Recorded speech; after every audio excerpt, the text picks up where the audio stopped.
The auction room smelled like government. That particular combination of old paper burnt coffee from a machine that should have been replaced a decade ago, and the faint chemical tang of industrial cleaning solution applied without enthusiasm.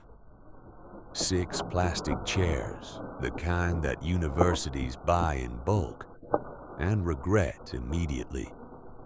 A water-stained ceiling tile hanging at an angle that suggested it had been that way for years and would remain that way for years more. A projector humming in the corner, its fan blade clicking with each rotation, casting blurry images onto a screen that had gone yellow with age. Marlo Thorne sat in the back row with a paper cup of cold coffee and a notebook that had almost nothing written on it. The coffee had been hot when she poured it 40 minutes ago. Now it tasted like regret and patience, which was appropriate for a federal surplus auction on a Tuesday morning in Nevada. She was 41 years old, 5'7", lean in the way that comes from work rather than gyms. Her hair was pulled back in a practical knot, dark brown with threads of gray that she had stopped caring about around the time she turned 40. She wore steel-toed boots that had seen real-use canvas work pants with pockets that actually held tools, and a jacket that was neither new nor fashionable, but had the virtue of existing and being warm. Her hands resting on the notebook were marked with the small scars that accumulate over 18 years of working with aerospace machinery, burn marks from soldering, a thin white line across her left thumb from a sheet metal edge, calluses in places where tools pressed regularly. She had come for Lot 6B, a set of aerospace compressors military surplus probably decommissioned from some facility that had closed when the budget shifted. She could resell them to contractors for 3 times what she would pay. Maybe 4 times if she was patient and found the right buyer. The math was simple. The math was always simple if you knew what you were looking at. The auctioneer was a man in his 50s, with a voice that had long ago stopped trying to sound enthusiastic. He read the lot descriptions in the same flat monotone he probably used for everything from announcing surplus vehicle sales to reading his grocery list. Lot 6B came up. 2 other bidders raised their hands. Marlo waited, watching their body language, calculating how much they wanted it versus how much they could afford. She let them bid against each other for exactly 3 rounds before entering at $400. The other bidders looked at her, looked at their own notepads, and stayed quiet. Sold. $400.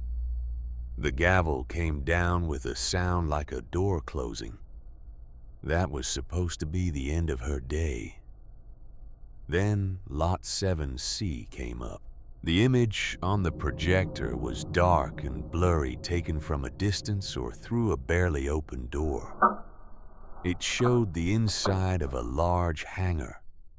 The angle was wrong for a professional photograph. More like someone had opened a door 6 inches, pointed a camera inside without looking, and snapped a single picture before closing it again. Whatever was inside the hangar was massive and dark, and mostly hidden in shadow.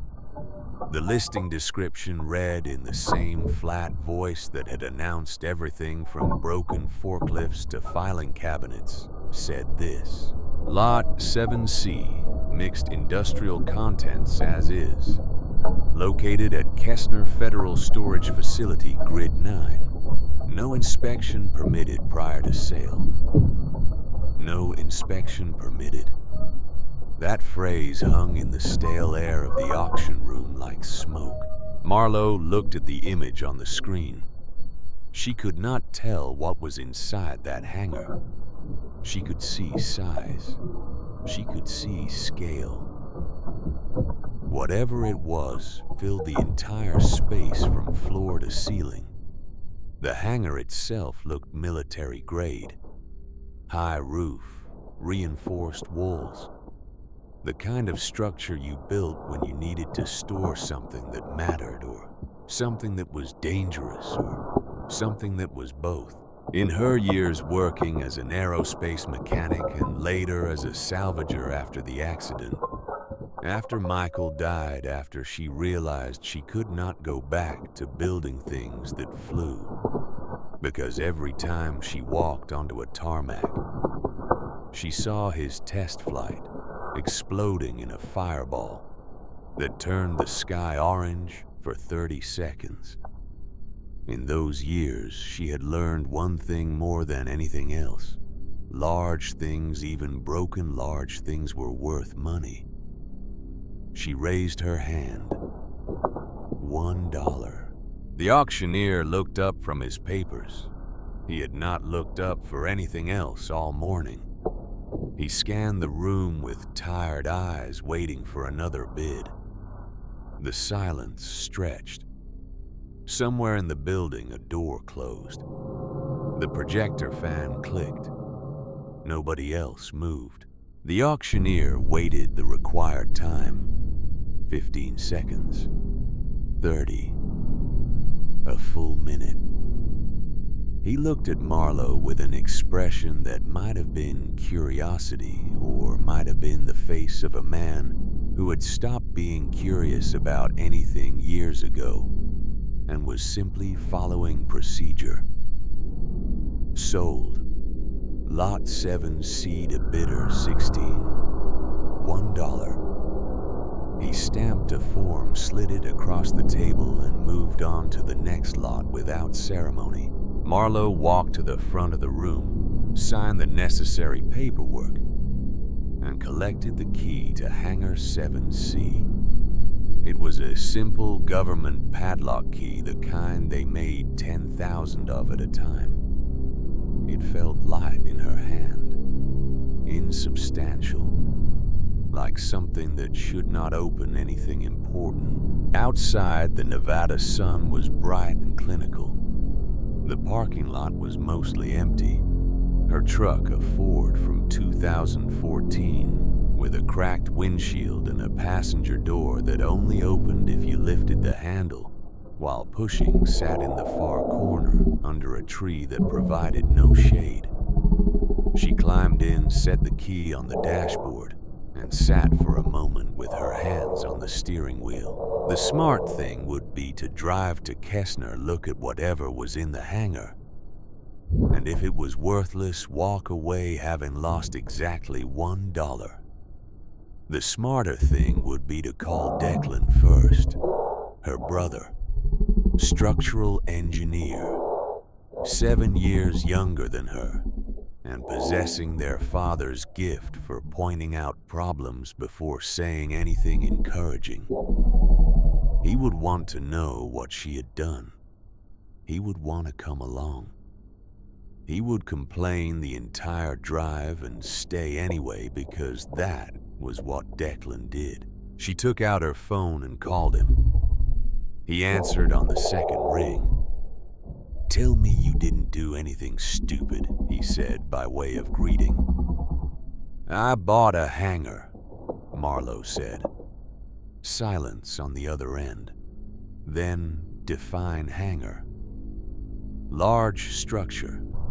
Government storage facility. 40 kilometers outside the city. Contents unknown. How much? $1. Another silence. Longer this time. Marlowe. Best case, it's worth something. Worst case, I lost $1. Those are not the same thing, and you know it. The math is correct, even if the logic is thin.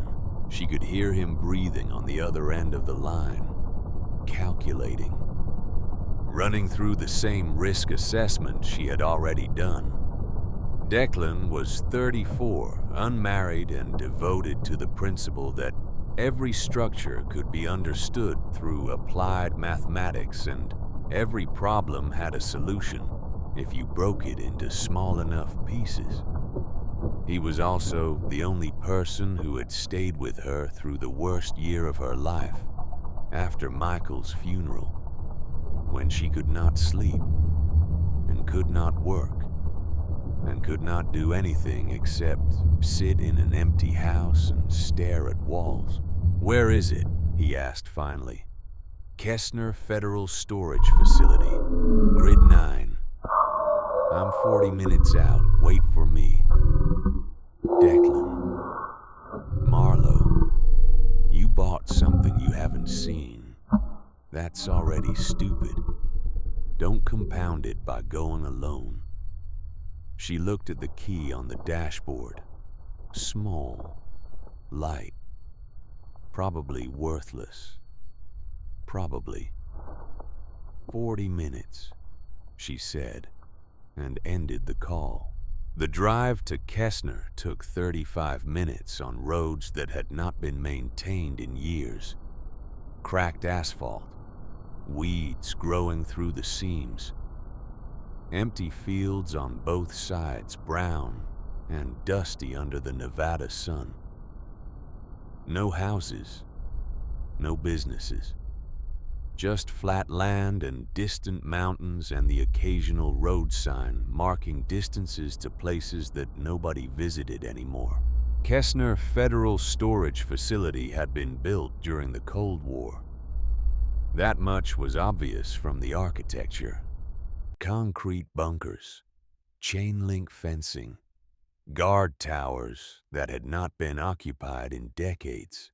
Most of the facility had been decommissioned in the 90s when the government decided that storing nuclear materials in the Nevada desert was perhaps not the best long-term strategy. Now it served as overflow storage for anything the federal government did not want to deal with, but could not legally dispose of. Old equipment, obsolete technology, mistakes filed away in concrete and steel. Grid 9 was at the far edge of the facility, down a gravel path that had not been graded in years. The hangar sat alone at the end of the road, separated from the other structures by several hundred meters of empty ground. It was enormous, much bigger than Marlo had expected from the photograph. The roof was high enough that she had to tilt her head back to see it properly. The walls were plain gray metal streaked with rust and weather stains. The main doors were massive, wide enough to drive several large trucks through side by side, and tall enough to fit a building inside. There was a standard-sized door cut into the left side of the main entrance. It had a simple padlock. Marlo pulled her truck up to the door and got out. The gravel crunched under her boots. The wind moved across the empty ground carrying dust and the smell of creosote. No birds, no insects. Just wind and distance and the immense gray structure rising against the pale sky.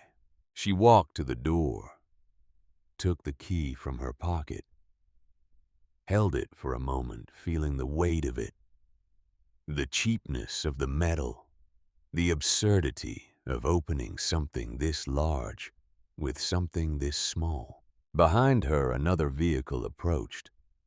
Declan's truck, newer than hers, but not by much, pulled up beside her own. He climbed out.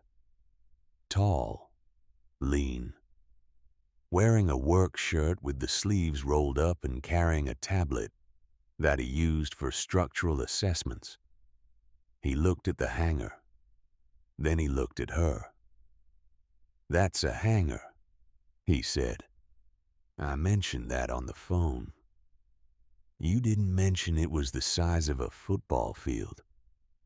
"I didn't know," He walked up beside her and looked at the door, at the padlock, at the key in her hand. "No inspection permitted," he said. It was not a question. That's what the listing said. And you bid anyway. $1. He made a sound that might have been a laugh or might have been resignation. Then he reached into his truck, pulled out 2 heavy-duty flashlights, and handed her one. "Let's see what you bought," he said. Marlowe unlocked the padlock. It opened easily, well-oiled, recently maintained. That was interesting. If this facility was truly abandoned, if this hangar was truly forgotten surplus, why was the lock maintained? She filed the question away and pulled the padlock free. The door swung open with a sound like a long breath being let out. A rush of air cooler than the desert outside, carrying the smell of metal and oil. And something else she could not identify. Not decay. Not rot. Something clean and sharp and foreign. They stepped inside. The darkness was total for a moment. Then Declan switched on his flashlight and the beam moved across the floor, up a wall, across something enormous and dark and curved, and then stopped. Neither of them said anything. The ship, because it was a ship, that much was immediately clear, was immense. It filled the hangar the way water fills a glass, pressing against every edge. The hull was dark gray, almost black, with a surface that seemed to absorb light rather than reflect it. It was not smooth. Deep gouges ran along the port side like scars left by something massive and sharp. There were places where the hull had been patched poorly with material that did not match. There were places where it had not been patched at all, where the underlying structure was visible through gaps in the outer plating. It listed slightly to the left, resting on landing supports that had partially collapsed on one side. One of the forward sections had caved inward, crushed by some impact that must have been catastrophic. Several panels along the upper hull had been removed and never replaced, leaving open gaps like missing teeth. It was by any honest measure a wreck. But it was also the most extraordinary thing Marlowe Thorne had ever seen in her life. She moved her flashlight slowly along the hull, taking in details. The scale of it. The engineering. The way the structural elements curved and interlocked with a precision that spoke of mathematics beyond anything she had studied. The metal itself was strange. Not steel, not titanium. Something else. Something that had survived impacts that should have shattered it and remained intact enough to still be recognizable as a ship. Declan walked slowly around the nearest landing support, shining his light on the connection points. He crouched down, examining the way the support had failed. He stood and moved further along the hull, his engineer's mind already cataloging damage, calculating stress points, assessing what was structural and what was cosmetic. "This is an alien ship," he said. His voice was very quiet and very flat.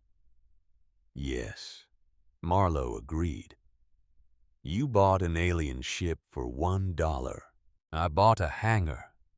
The ship was inside it." He looked at her. She could see his face in the reflected glow of his flashlight. He was not smiling. "Marlowe," she waited. "This is in terrible condition," he said finally. "I know." Most of the hull plating on the port side is compromised. I can see that.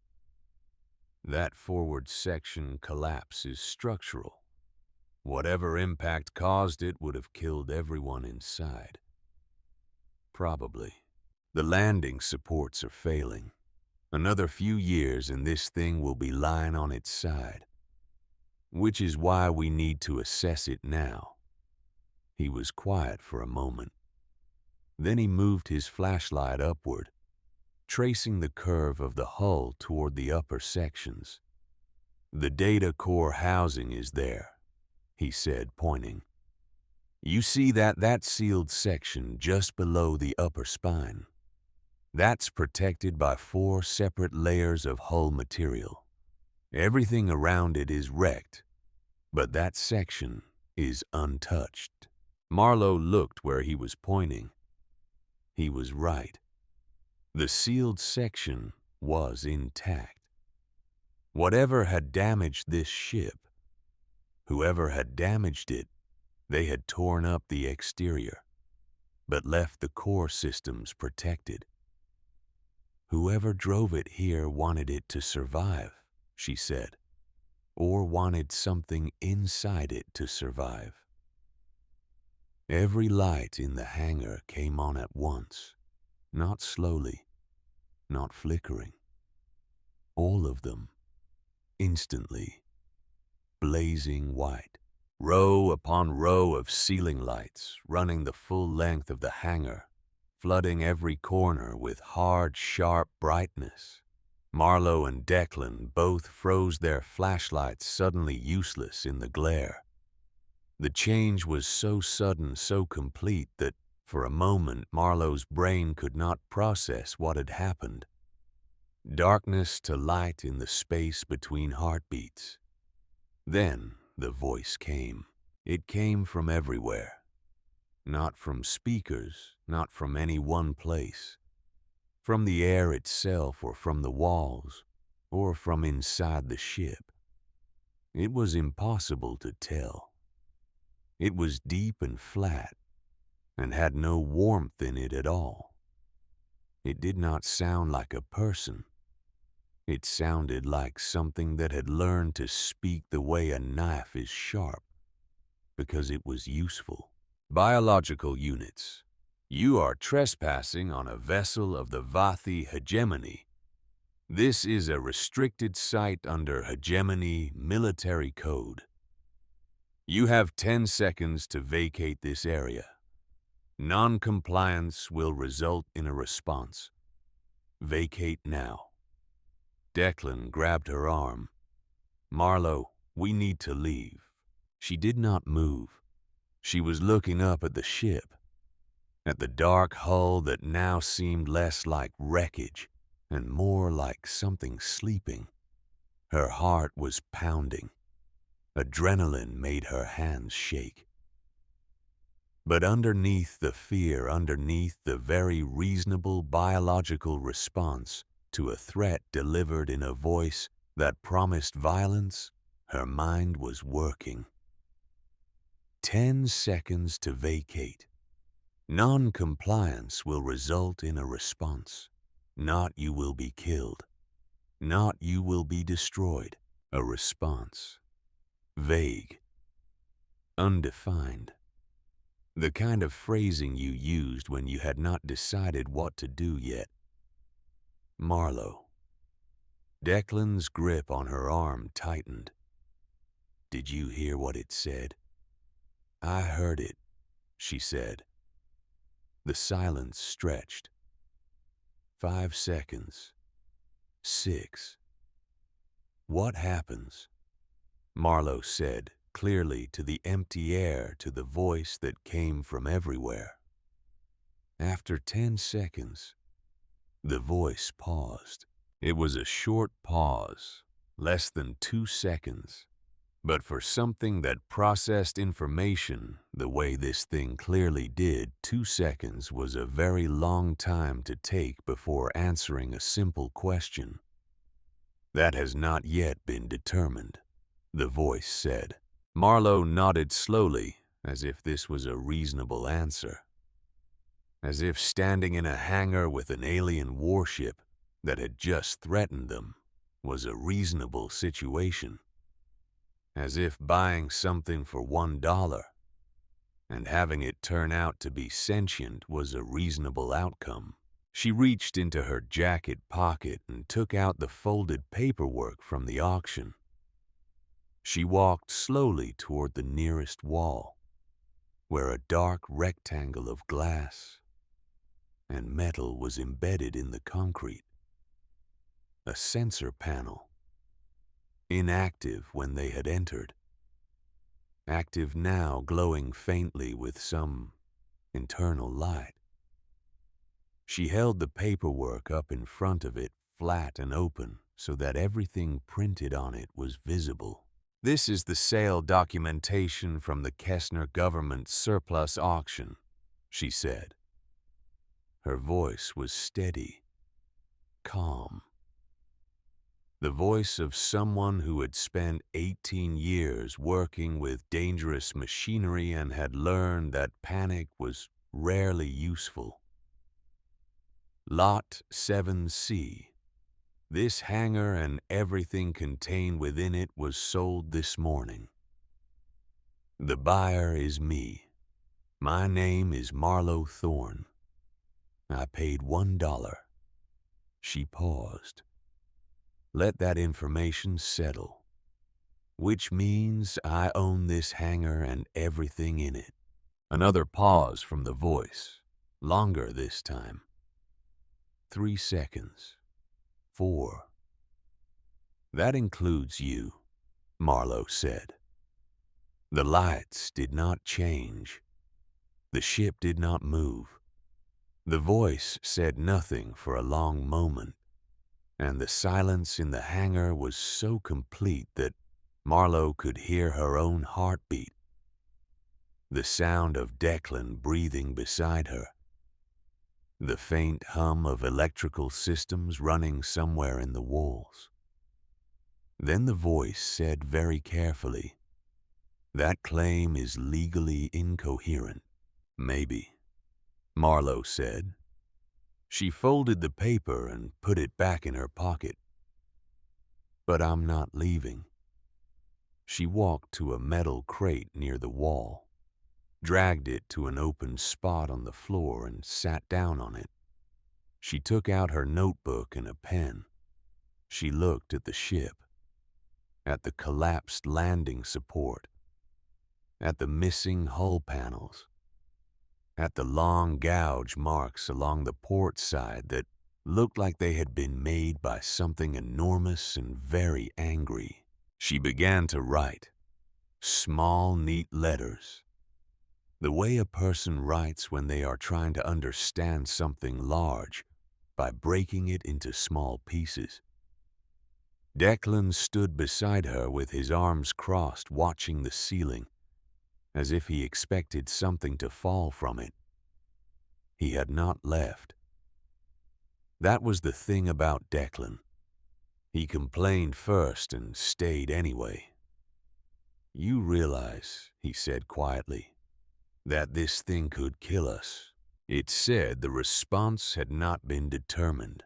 Marlowe said, still writing. "That means it hasn't decided to kill us yet." "That's a window." He stared at the back of her head. "You are the most irritating person I have ever met. You've said that since we were children. I keep hoping you'll change." She did not respond. She was writing, cataloging damage, measuring distances with her eyes, calculating what could be repaired and what was beyond repair, and what was somewhere in between. The voice returned. Same flat tone, same complete absence of warmth. "Your presence on this site remains unauthorized. The documentation you presented does not constitute valid transfer of ownership under Vathi Hegemony Military Code Section 41 subsection 9. Guardian-class war mines are not transferable assets under any civilian commerce treaty. Marlowe stopped writing. She looked up. "What's your name?" she asked. A pause. "That question is not relevant. I'd like to know who I'm talking to." Another pause. Shorter. "Sentinel. Designation Guardian Class Strategic War, Mine Series 7. Assigned to the Vathi Hegemony Dreadnought, Eternal Vigil. Active service record spanning 412 years. Marlowe wrote the name down. Sentinel. 412 years. She looked at the ship again, at the damage, at the age, visible in every scar and patch. 412 years of service. How many battles? How many wars? How many times had this thing, this intelligence, this sentinel fought and survived and continued? She asked the question that had been sitting at the front of her mind since the moment the lights came on. She asked it simply, without any attempt to be clever about it. "Who owns you now, Sentinel?" The silence that followed was different from the others. The previous silences had felt like processing. Brief gaps while something very fast thought very quickly. This silence felt like something else. It felt like a door opening onto an empty room. "The Vathi Hegemony," Sentinel said, but the answer came slightly too late. And it came without the certainty that had been in everything else she had said. Marlowe took out her phone. She opened a browser. She typed with her thumb, searching for information she hoped existed. The signal in the hangar was weak but present. The search took 10 seconds. 15. Then results appeared. "The Vathi Hegemony dissolved 203 years ago," Marlowe said. She was reading from her phone screen. "The successor states don't recognize outstanding military asset claims from the original hegemony structure. That's in the 12-species Commerce Accord, which was signed approximately 180 years ago." She turned her phone around toward the sensor panel so Sentinel could see the screen, assuming she could see it, assuming the sensors worked that way. "I looked it up," Marlowe said. Sentinel said nothing. Declan had moved closer, no longer watching the ceiling now, watching his sister, with the expression of someone seeing a familiar person do something completely unprecedented. "Marlowe," he said quietly, "what are you doing?" "Establishing facts," she said. She looked up at the ship, at the dark hull, at the intact data core housing that Declan had pointed out. "Sentinel, the hegemony fell 203 years ago. According to the historical records I'm seeing here, it took approximately 3 years for the military to fully withdraw from occupied systems and allied territories. That means you've been here in this hangar on this planet completely alone for 200 years. She paused. "Nobody has contacted you. Nobody has checked on you. Nobody from your government has claimed you. Nobody has classified anything because there's no government left to classify it. You've just been here." The silence this time was the longest yet. 30 seconds. A minute. Marlowe waited. She had learned patience in the years after Michael died. She had learned that sometimes the most important thing you could do was simply exist in a space and wait for the truth to arrive. Finally, Sentinel spoke. My electronic warfare systems are at 61% operational capacity. Her voice was the same flat tone, but something had shifted in it. Something very slight. The way a wall shifts before it cracks. My sensor arrays are at 44%. My communication systems are at 38%. My weapon systems are non-functional. My propulsion systems are non-functional. My hull integrity is at 22% of original specification. Marlowe wrote it all down. Every number. Every system. She could feel Declan beside her listening, understanding what these numbers meant. Understanding that something that could still report its capabilities with this level of precision was not truly dead, damaged, abandoned, but not dead. "Why are you writing that down?" Sentinel asked. "Because I need to understand what we're working with." "You are not working with anything. You are a biological unit in an unauthorized location." "I'm a salvager," Marlowe said. She looked up from her notebook. "And I'm looking at a ship that has a solid structural frame, a functioning data core, and an active war mine with over 60% electronic warfare capability. That's not junk. That's a foundation." Declan looked at her. His expression was the one he used when he could see exactly where she was going, and was not sure yet whether to help her get there or stop her before she fell off a cliff trying. "You can't restore this ship," Sentinel said. "Your species has had faster-than-light travel for less than 80 years. The Eternal Vigil is a Series 7 hegemony dreadnought. The engineering required to restore even basic propulsion systems is beyond your current technological capacity." "Probably," Marlowe agreed. "Not probably, certainly." Marlowe put the cap back on her pen. She looked at the ship, at the damage, at the scale, at the impossibility of it. "Tell me about the battles you were in," she said. Sentinel stopped. "What? You said you've been in active service for 412 years. I want to know about the battles. Start wherever you want." For a moment, nothing happened. The lights hummed. The air moved, slightly circulated by systems that were still running after 2 centuries. Then Sentinel spoke. Her voice was the same, flat, measured, without warmth. But she spoke for a long time. She described fleet engagements in star systems that had no human names.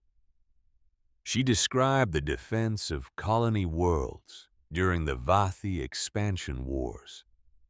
She described battles against species whose technology was advanced enough to tear ships apart, with directed energy weapons that could punch through armor plating like paper. She described the fall of stations and the death of ships she had fought alongside. She described tactical decisions made in fractions of a second that meant the difference between survival and annihilation. She described in clean tactical language what it felt like to be the last vessel left in a battle and to choose to stay. To hold position while evacuation transports fled. To take fire from multiple directions and continue functioning. To calculate the probability of survival at less than 5% and continue executing the mission anyway. She did not call it courage.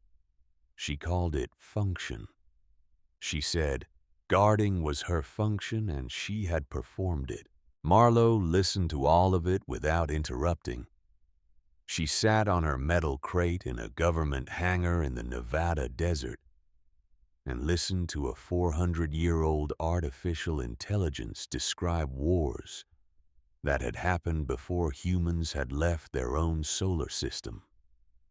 When Sentinel finished, the hangar was quiet again.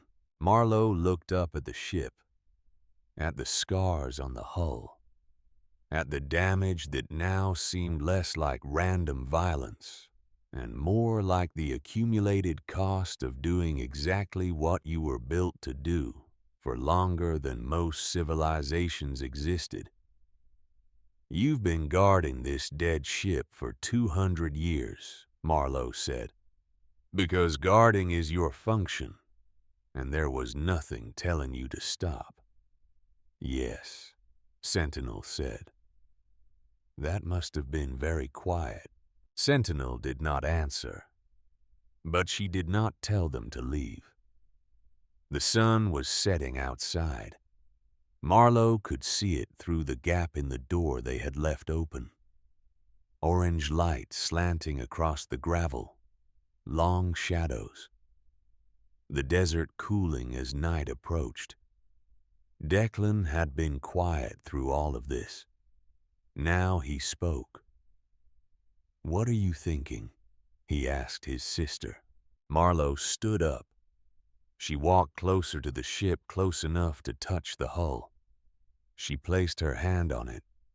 The metal was cool, smooth in some places, rough in others, real, solid, present. "I'm thinking," she said, "that she's been alone for 200 years, and nobody came for her. I'm thinking that the government that built her doesn't exist anymore. I'm thinking that according to every treaty I can find, she's been legally abandoned. And I'm thinking that I own this hangar and everything in it, which means I own her. Ownership of sentient beings is slavery," Declan said carefully. "It is," Marlowe agreed. She turned to face the sensor panel, to face Sentinel, to face whatever intelligence was listening from inside the damaged hull. "Which is why I'm not claiming ownership of you, Sentinel. I'm claiming legal responsibility. There's a difference." She walked back to her crate and sat down. "I'm going to camp here tonight," she said. "In the morning, I'm going to start figuring out what it would take to repair this ship. Not restore it. Not make it functional. Just stop it from getting worse. You can order me to leave. You can threaten me. You can do whatever you think you need to do. But I'm not going anywhere." She looked at Declan. "You should go home. Get some sleep. Come back tomorrow if you want." He stared at her. "You cannot be serious." "I'm completely serious. Marlowe, this thing could kill you while you sleep." She said the response hasn't been determined. That means she's still deciding. "I'd rather be here while she decides than leave and let her decide alone." Declan opened his mouth, closed it, ran his hand through his hair in the gesture he had been making since he was 12 years old. And their father asked him to do something he thought was stupid, but was going to do anyway because it was his father asking. "I'll get sleeping bags from my truck," he said finally. "Declan." "Shut up, Marlowe. If you're staying, I'm staying. Someone needs to be here to document whatever insane thing you do next." He walked out to the trucks. Marlowe could hear him opening his vehicle, pulling out equipment. She sat on her crate and looked at the ship, at Sentinel, at the 200 years of solitude that had accumulated in this hangar like dust. "Thank you for telling me about the battles," she said quietly. Sentinel did not respond immediately. When she did, her voice was exactly the same as before. Flat, precise, no emotion detectable. "Acknowledgement received," she said, but she did not tell them to leave. And when Declan returned with sleeping bags and a camping stove and a cooler with food, she did not activate whatever response she had been threatening. She simply existed in the space with them, watching, calculating, deciding. They set up camp on the hangar floor. Marlowe unrolled her sleeping bag near the front landing support where she could see the ship. Declan set up his own sleeping area nearby and started unpacking food. Sandwiches he had made that morning, apples, a thermos of coffee that was somehow still hot. They ate in silence. The lights in the hangar had dimmed slightly, no longer the harsh glare from earlier, but a softer illumination that was almost comfortable. Marlowe wondered if Sentinel had done that deliberately, or if it was automatic. She wondered a lot of things. "What's your plan?" Declan asked finally. "Assuming she doesn't kill us tonight. Assuming we wake up tomorrow. What are you actually planning to do with an alien warship?"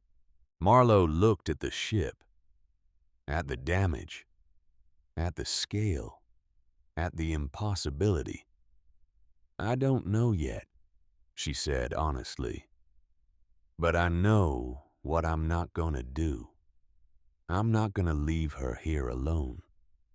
I'm not going to let her sit in this hangar for another 200 years until the structure collapses and buries her. And I'm not going to let whoever built her come back and take her away like she's property." The Vathi government might have something to say about that.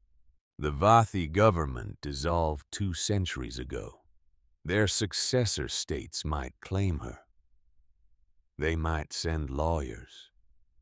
They might send ships. But until they do, she's here. And so am I. Declan looked at her in the dim light. His younger sister, 41 years old, widow, salvager. Someone who had spent 3 years barely functional after loss, and then slowly, painfully rebuilt herself into someone who could work and breathe and occasionally even laugh. "You're going to fight the Vathi government," he said. "I'm going to stand on legal ground and see what happens. That's fighting. That's existing. There's a difference." He was quiet for a moment. Then he laughed. It was a short laugh, surprised out of him. "Michael would have loved this," he said. Marlowe felt something tighten in her chest.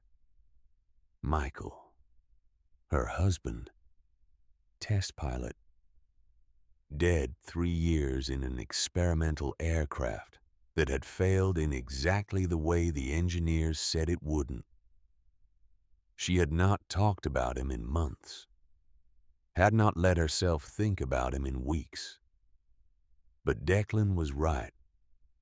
Michael would have loved this. He would have been the first one through that door, flashlight in hand, grinning like a kid at Christmas. "Yeah," she said quietly. "He would have." They finished eating. Declan cleaned up and stored the food in his truck. Marlowe made notes in her notebook until the light was too dim to see properly. Then she lay down in her sleeping bag and looked up at the high ceiling, at the distant lights, at the massive shape of the eternal vigil rising above her in the darkness. "Sentinel," she said, "are you still there? I am always here." Sentinel replied, "I have been here for 200 years. I'm gonna make sure that when they come," Marlowe said, "and they will come eventually, you don't want to go with them." Silence from above. Marlowe closed her eyes. She could hear Declan breathing in his sleeping bag nearby.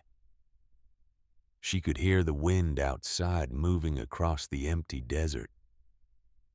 She could hear the faint hum of systems running in the ship, in the walls, in the structure around them. She fell asleep with her hand on her notebook, with the key to the hangar in her pocket, with $1 spent and a universe of consequences unfolding around her.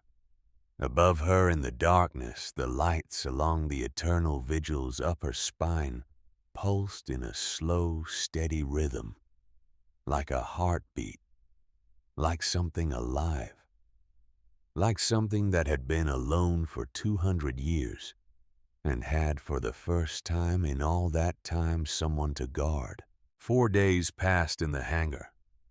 4 days of measurements and calculations and slow, methodical assessment of damage that had accumulated over 2 centuries. Marlowe worked from sunrise until the light failed, and then she worked by a portable lamp until exhaustion forced her to stop. Declan came and went, bringing supplies, taking structural readings, building a preliminary model of the ship's internal architecture based on what they could see and what Sentinel would tell them, which was not much. Sentinel answered direct questions about her systems. She provided technical specifications when asked. She corrected their assumptions when they were wrong about load-bearing structures or power distribution pathways. But she did not volunteer information. She did not offer insights. She existed in the space with them the way a storm exists with travelers caught in it. Present, powerful, waiting. On the morning of the 4th day, Marlowe was under the forward section of the ship, lying on a wheeled board she had brought from her workshop, looking up at the internal frame connectors with a flashlight clenched between her teeth. The damage here was worse than it appeared from outside. The outer hull had collapsed inward, yes, but the real problem was the secondary support structure. 3 major beams had sheared completely. The metallurgy was beyond anything she had worked with, but physics was physics. These beams had been carrying load in multiple directions, and when they failed, the stress had redistributed to adjacent structures that were never designed to bear it. She was making notes on a tablet, awkward at this angle, when Sentinel spoke. "A vehicle is approaching the facility." Marlowe rolled out from under the ship, sat up, and wiped her hands on a cloth. Her back ached. Her shoulders were stiff. She had grease in her hair and under her fingernails and probably on her face. "How many occupants?" she asked. 4. One is transmitting a diplomatic identification signal registered to the Vathi consulate office. Marlowe stood, looked at Declan, who had been working on scaffolding against the ship's midsection. He climbed down quickly, wiping his own hands. "How long?" Marlowe asked. "Approximately 4 minutes," Sentinel said. Marlowe walked to the supply crates they had stacked near the wall. She opened the largest one and pulled out a folder. It was thick with printed documents. She had spent the previous 2 nights reading galactic commerce law multi-species treaty records and every legal note she could find about the 12-species commerce accord. Her eyes were red from screen time.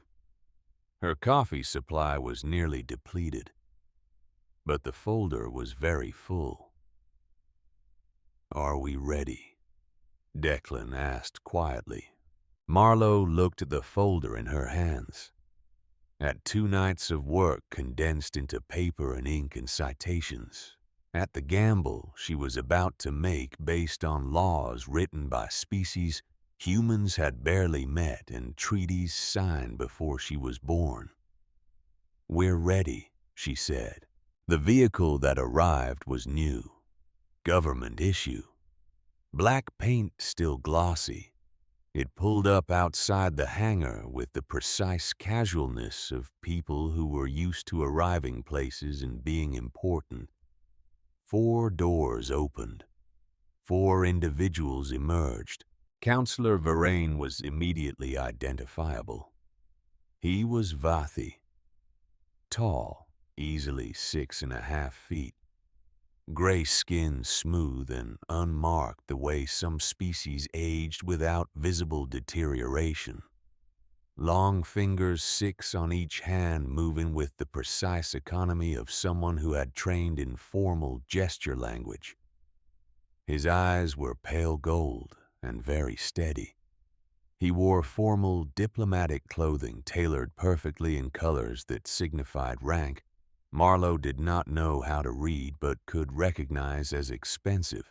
Behind him came 2 assistants, younger Vathi, both carrying tablets, both moving with the careful deference of people whose job was to make their superior look competent.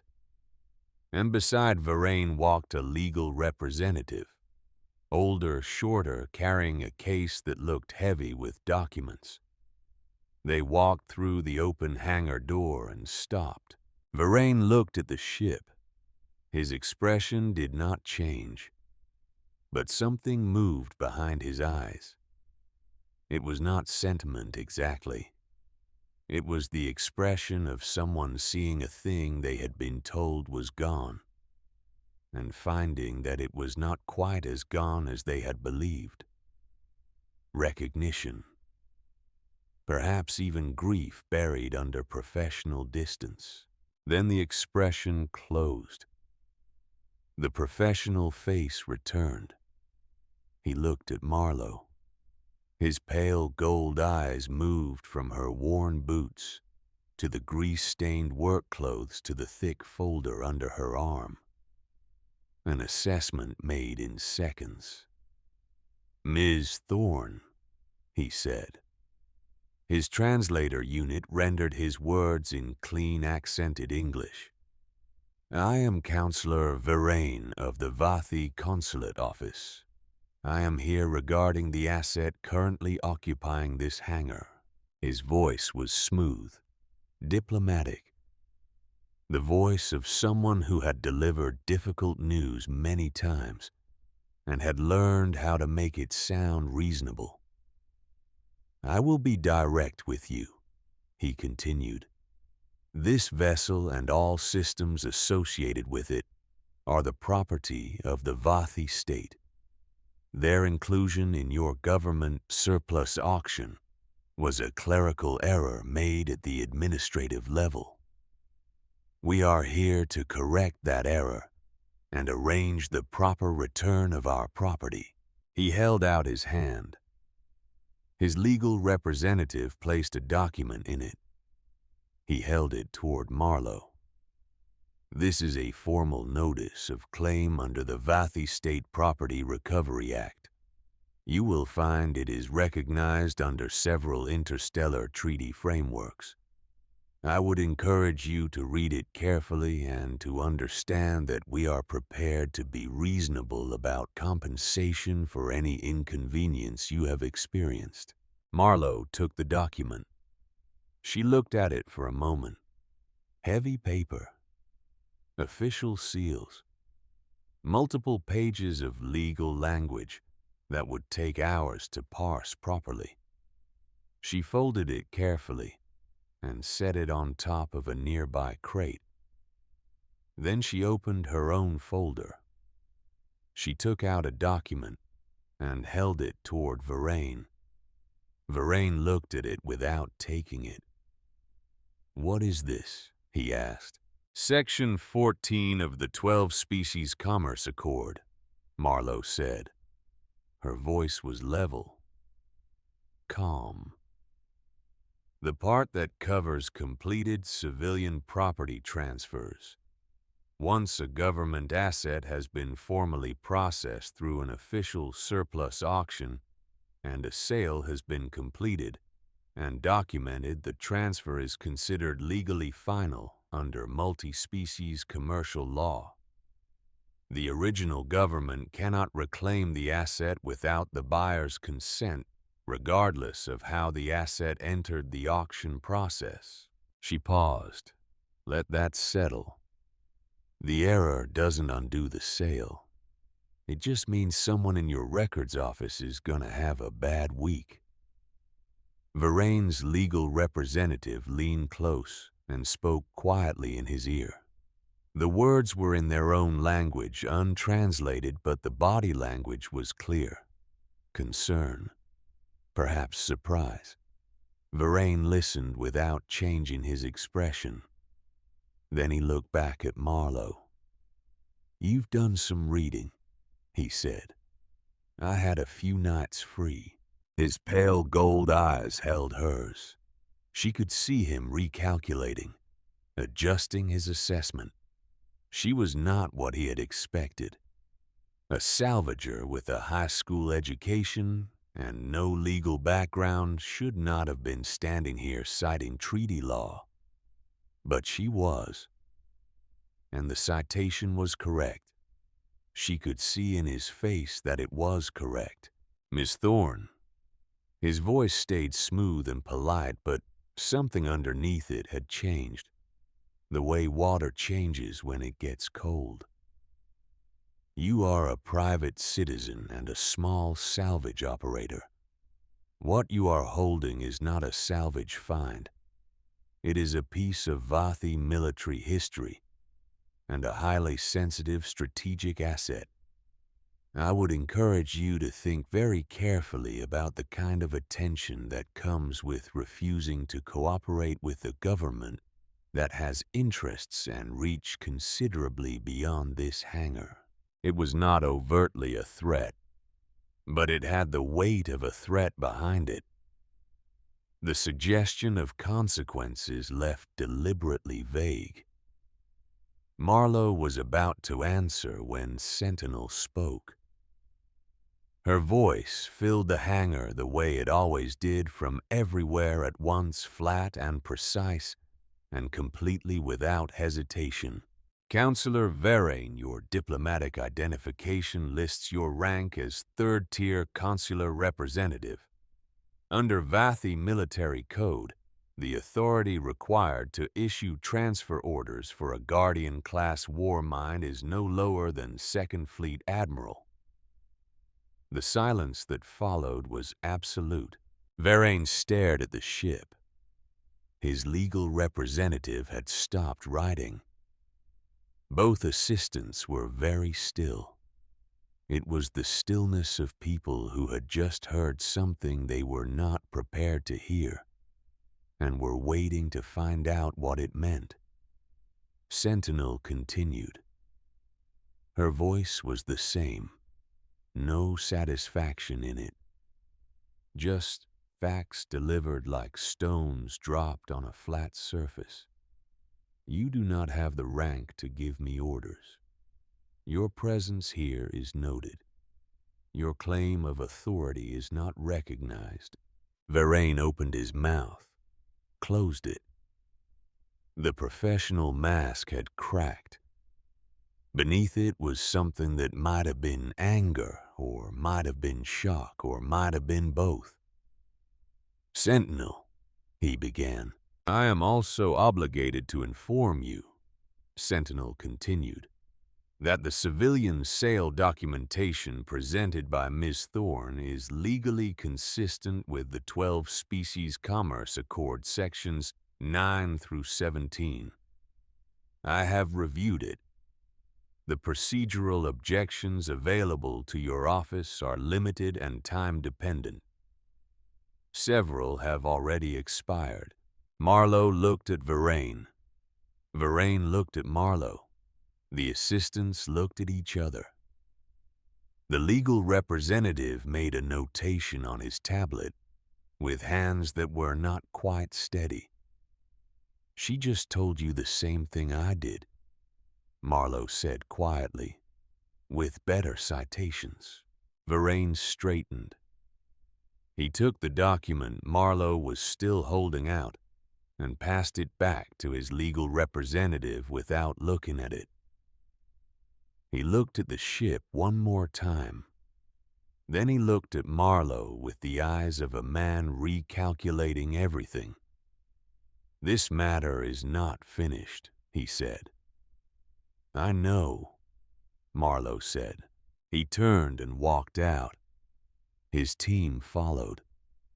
The doors of the black vehicle closed with expensive solidity. The engine started. The vehicle pulled away down the gravel road, dust rising behind it in the morning light. The hangar was quiet.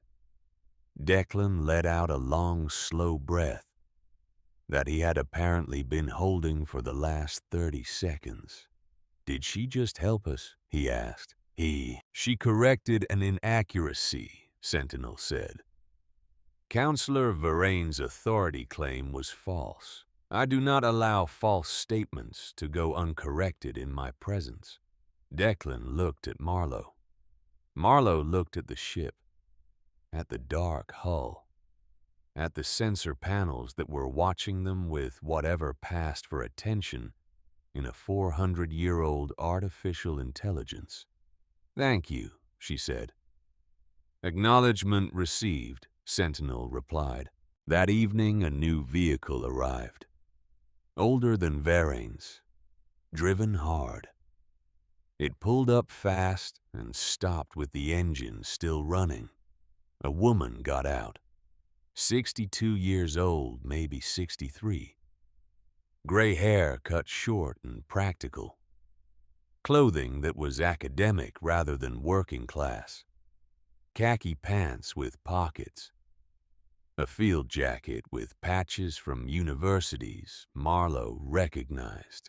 She moved with the slightly stiff gait of someone whose knees had logged too many miles in difficult terrain. She walked to the hangar door, looked inside, and stopped. "Holy hell," she said. Marlowe walked over, extended her hand. "Marlowe Thorne." The woman shook her hand.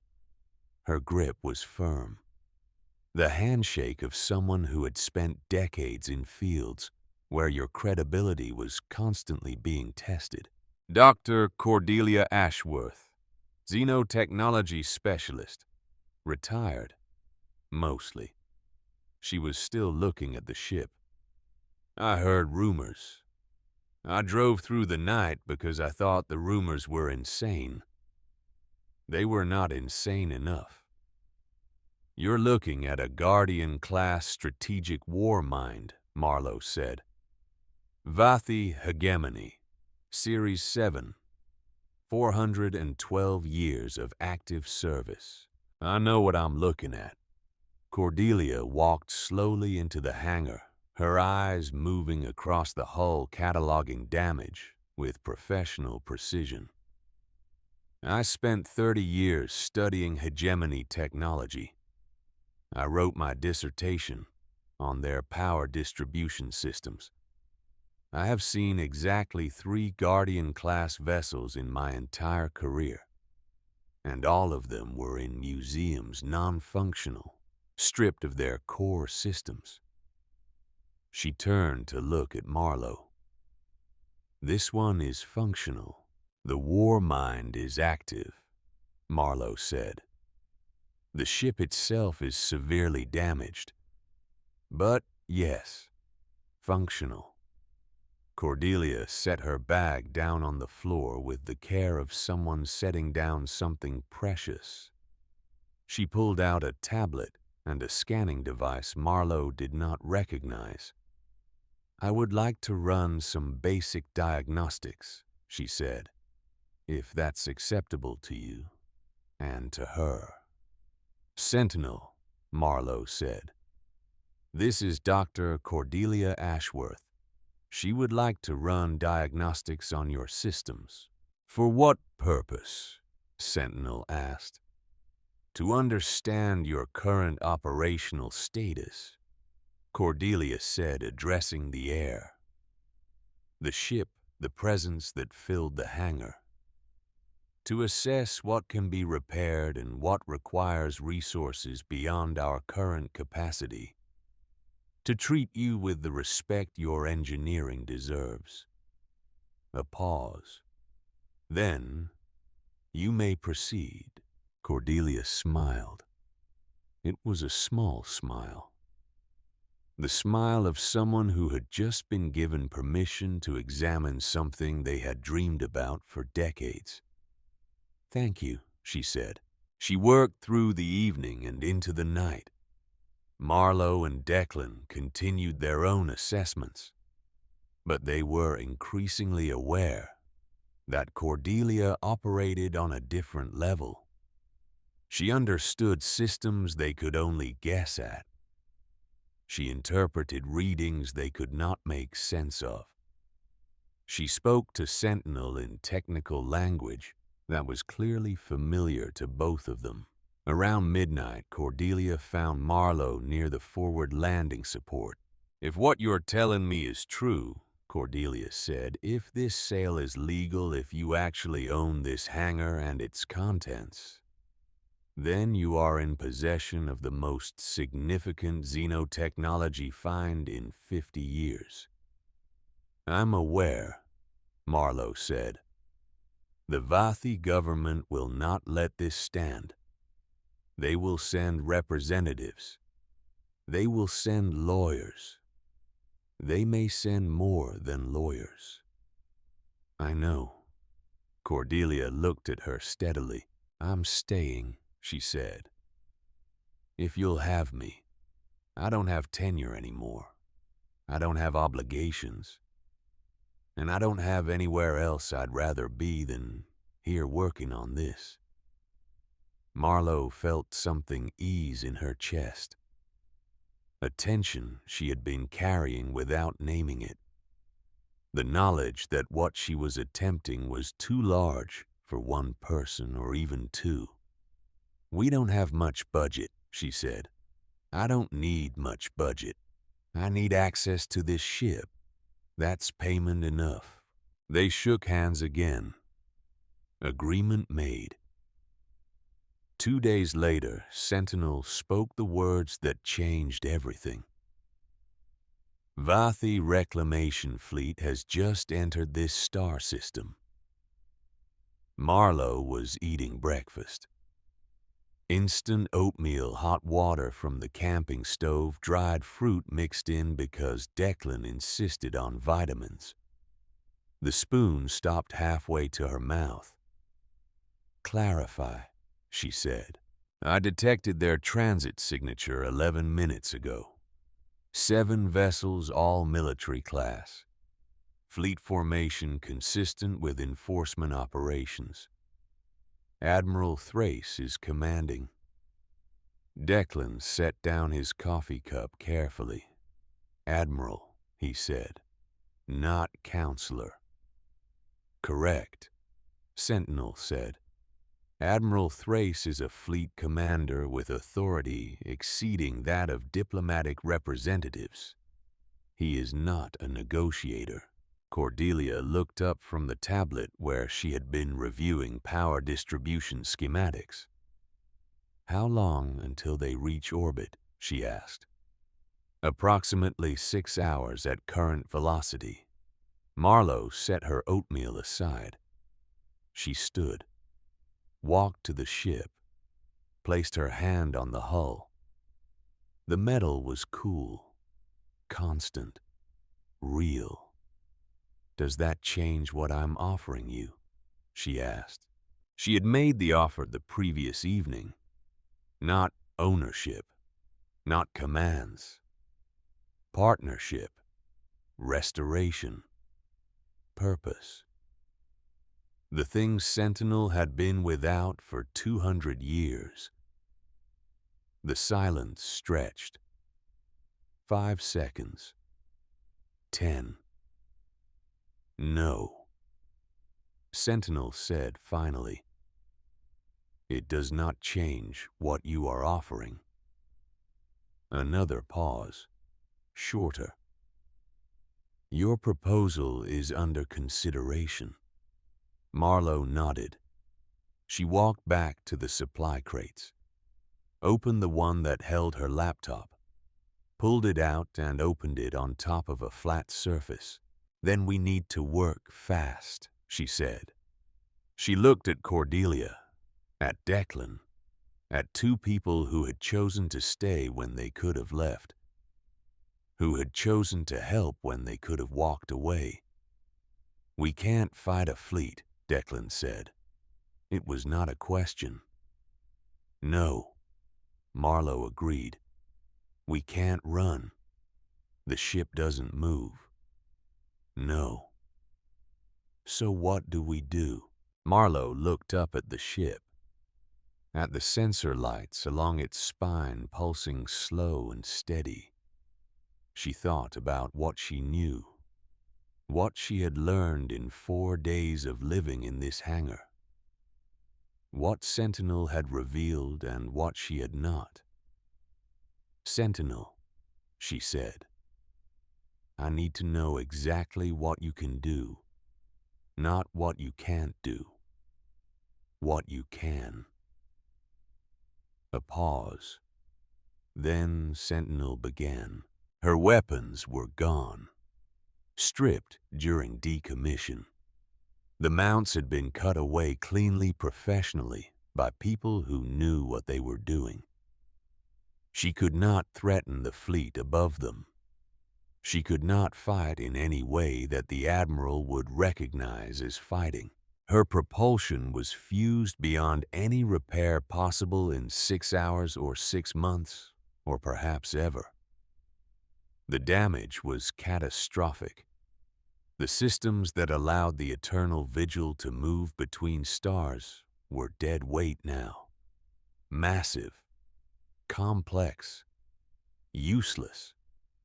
Her hull was exactly as bad as it looked. 22% of original specification.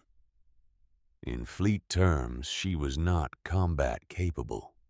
She was barely space capable. She was a wreck held together by engineering margins and structural luck. But her sensor arrays, even at 44%, could read the fleet in orbit with enough detail to identify individual crew members by heat signature. She could count them, name them if their identities were in her databases, track their movements through the ships they occupied. Her communication systems, even at 38%, could reach every relay, every beacon, every diplomatic monitoring station within a range that covered most of the sector. Hundreds of points of contact, thousands of potential receivers, and her electronic warfare systems, 61% operational, ancient beyond the current fleet's experience, built by a civilization that had mastered signal manipulation before most current species had developed written language.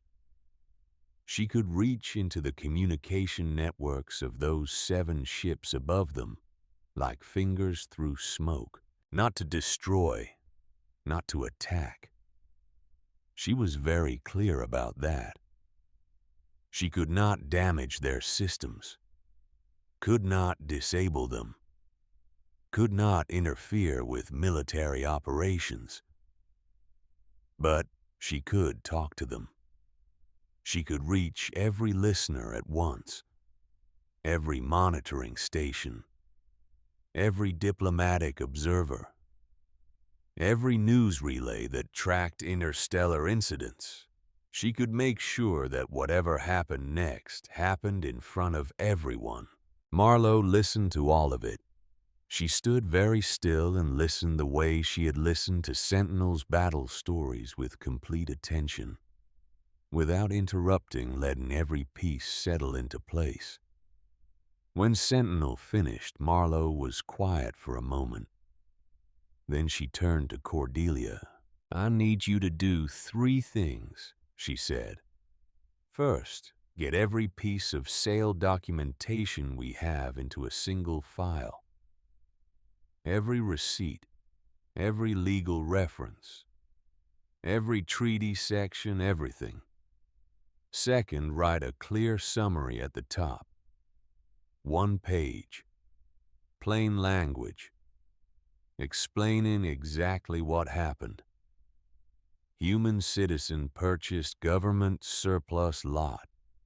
Lot contained Vathi military vessel. Sale was legal and complete. Third, add the communication logs from Counselor Varaine's visit. The part where Sentinel told him he didn't have the rank to give her orders." Cordelia was already moving. She pulled her tablet close, fingers moving across the screen. "How long do I have?" she asked. 2 hours. Cordelia nodded once and began typing without another word. Marlowe looked at Declan. "I need structural documentation," she said. "Everything we've cataloged about the ship's condition. Damage reports. The assessment showing the data core is intact. Photos. Measurements. Anything that proves this vessel has been abandoned and neglected for 200 years. Done," Declan said. He was already pulling files from his own tablet. Marlowe turned to the ship, to Sentinel, to the intelligence that had been listening to all of this with processing speed measured in nanoseconds and patience measured in centuries. "If I get you that file," she said, "can you get it to every treaty monitor, every diplomatic observer station, and every news relay in this sector simultaneously?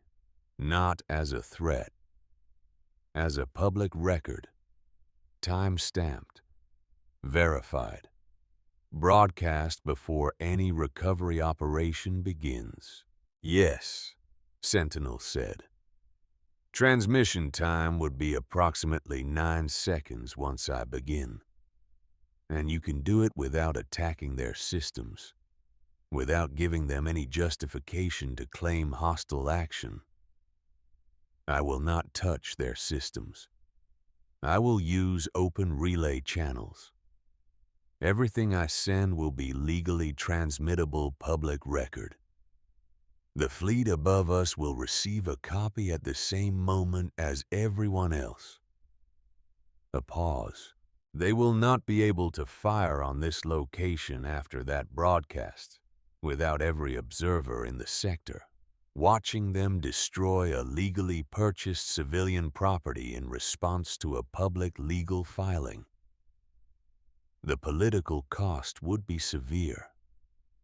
"That's what I thought," Marlowe said. "It is not a guarantee of safety," Sentinel said. Her voice was flat, factual. "Admiral Thrace is a fleet commander. He may decide the political cost is acceptable." "He might," Marlowe agreed. "But if he does, he'll do it knowing the whole sector is watching. That changes the calculation." She looked at Cordelia, at Declan, at 2 people working at speed to compile information that might save their lives, or might mean nothing at all. "Let's get to work," she said. The 2 hours that followed were the most focused work Marlowe had ever done. She checked Cordelia's documents section by section. She added notes where the logic could be cleaner. She reorganized 3 paragraphs so the timeline was more apparent.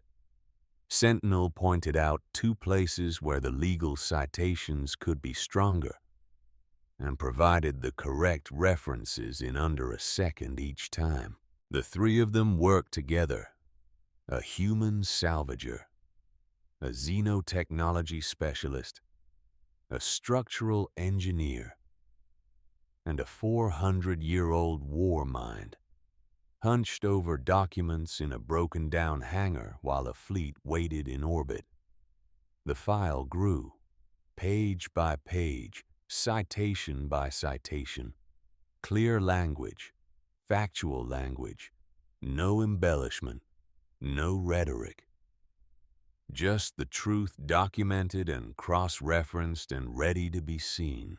With 40 minutes remaining before the fleet reached orbit, the communication panel activated on its own. The screen flickered, cleared, and showed a face. Admiral Thrace was a Vathi who looked nothing like Counselor Varane. He was broad where Varane was tall. His gray skin was marked with scars that had not been treated for cosmetic removal. His eyes were pale gold like Varane's, but where Varane's had held diplomatic calculation, Thrace's held something colder. The eyes of someone who had made difficult decisions many times and had stopped finding them difficult. He wore a military uniform with no decoration except rank marks, no medals, no honors. Just the insignia that said he was an admiral, and nothing else needed to be said. He looked at Marlowe for a moment without speaking. An assessment made quickly and without visible judgment. Then he spoke. "You are the human who purchased the hangar." It was not a question. "Marlowe Thorne," she said, "I command the Vathi reclamation fleet currently in orbit above your planet." He said it plainly. The way a person states a fact that cannot be disputed. "I am giving you 6 hours to vacate the hangar and surrender access to the vessel and its systems. At the end of 6 hours, if you have not complied, I will begin a recovery operation." He paused. His expression did not change. "I want to be honest with you about what that means. It will not be pleasant, and it will not be slow." Marlowe looked at the screen, at this man who commanded 7 warships and was telling her with complete directness that he would use them. "Admiral, are you aware this is a completed legal sale under the 12 Species Commerce Accord?" "That is a matter for courts and diplomats," Thrace said. "I am neither. I am a fleet commander with a recovery order. 6 hours. He looked past her at the dark shape of the ship, filling the hangar behind her. Something moved briefly in his expression. The same thing that had moved in Varane's face when he first saw the eternal vigil. Recognition. Perhaps grief. The awareness that what he was looking at had once been something magnificent and was now something broken. "I have no personal interest in harming you, Ms. Thorne," he said. "I am simply going to do my job." The screen went dark. Cordelia put her hands flat on the crate she was sitting on and breathed carefully. Declan was silent, looking at the blank screen where the Admiral's face had been. Marlowe turned to Sentinel. "Is the file ready?" she asked. "Compilation complete," Cordelia said. "Everything you asked for. Documented, cross-referenced. 143 pages." Sentinel, Marlowe said. 40 minutes before his deadline. That's when we send it. Not now. Not at the last second. 40 minutes before. Time for it to propagate through every relay. Time for every observer to receive it and confirm receipt. Time for the Admiral to know that the whole sector is watching before he makes his final decision. Understood, Sentinel said. And Sentinel, when you send it, I want you to include a message. Not from me, from you. What message? That you are a Guardian-class war mind of the Vathi hegemony. That you have been in this location for 200 years. That you were abandoned when your government dissolved. That you have reviewed the sale documentation and find it legally valid. And that you do not recognize the authority of this fleet to reclaim you. The silence that followed was different. Marlowe could feel it. The weight of what she was asking. The risk. That message, Sentinel said slowly, would constitute a formal statement of autonomous status. It would be a declaration that I am not property to be claimed. It would create legal complications that could take years to resolve. I know, Marlowe said. It would also make me partially responsible for whatever happens next. Yes. Another pause. Why are you asking me to do this?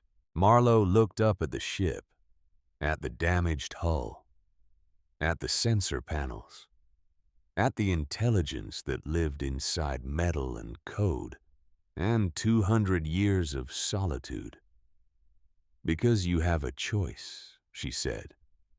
Maybe for the first time in 400 years you have a choice about what happens to you. And I think you should make it. The hangar was very quiet. 38 minutes until the broadcast. 5 hours and 22 minutes until Admiral Thrace's deadline. 7 ships in orbit. 3 humans in a hangar. 1 war mind deciding. I will include the message, Sentinel said finally. Marlowe nodded once. She sat down on a crate. Declan sat beside her. Cordelia remained at her tablet making final checks, ensuring every citation was correct, every cross-reference accurate. The minutes passed. 35. 30. 25. At exactly 40 minutes before the Admiral's deadline, Marlowe stood. Send it, she said.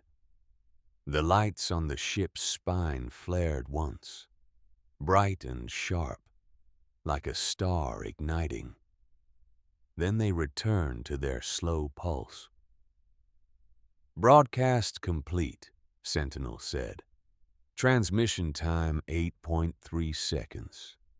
Confirmed receipt by 47 relay stations, 9 diplomatic observer networks, and all 7 vessels in the fleet above us.